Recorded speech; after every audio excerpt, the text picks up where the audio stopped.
ओम शांति। बेहद का बाप आज हम बच्चों को बेहद की कमाई जमा करने के लिए विशेष शिक्षाएं दे रहे हैं। तो आइए रिवाइज करते हैं आज के 23 मार्च 2026 के मधुर महावाक्यों को। किस गुण की धारणा से कमाई जमा होती है? चुप रहकर बाप को याद करना। कौन से बोल कर्म संन्यास को सिद्ध करते हैं जो हम नहीं बोल सकते? ड्रामा में होगा तो कर लेंगे। हमें कौन सी सावधानी मिलती है?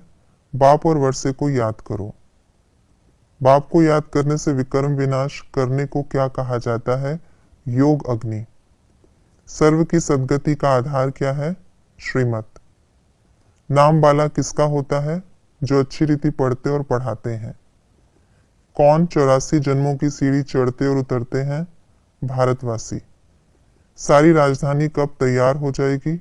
जब हम तैयार हो जाएंगे। बाप की श्रीमत क्या है? व्यस्त व्यवहार में रहते मुझे याद करो और सबकी याद छोड़ दो। मेरी याद से ही विकर्म विनाश होंगे।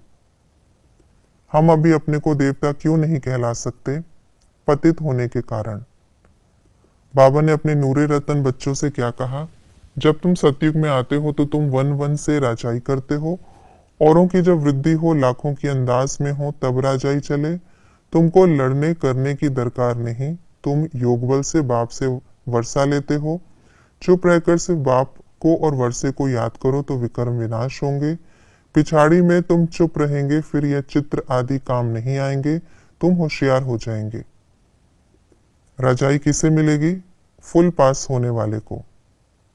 स्थिति डगमग होने का कारण क्या है? अल्पज्ञ आत्मा के संस्कार अनुसार संकल्प उत्पन्न होना। पद्मा पदम भाग्यशाली बनने की युक्ति क्या है? कदम कदम श्रीमत पर चलना।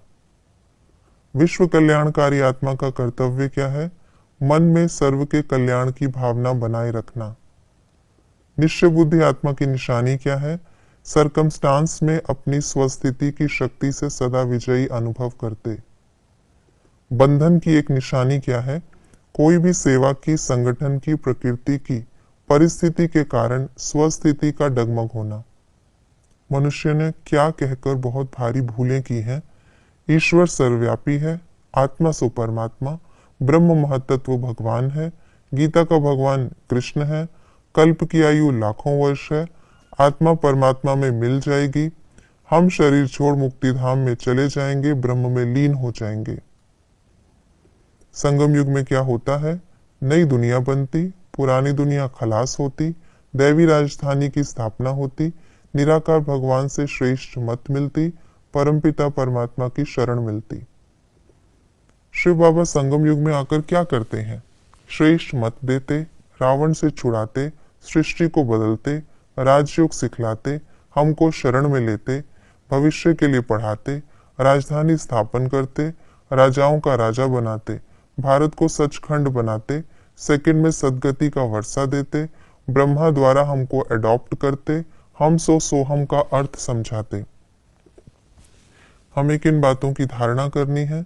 अच्छी रीति पढ़ना और दूसरों को पढ़ाना, किसी देहधारी के नाम रूप में नहीं फंसना, एक बाप की श्रीमत पर चलकर सदगति को पाना, चुप रहकर निरंतर याद में रहने का अभ्यास करना, नई राजधानी में ऊंच पद पाना है तो खूब पुरुषार्थ करना।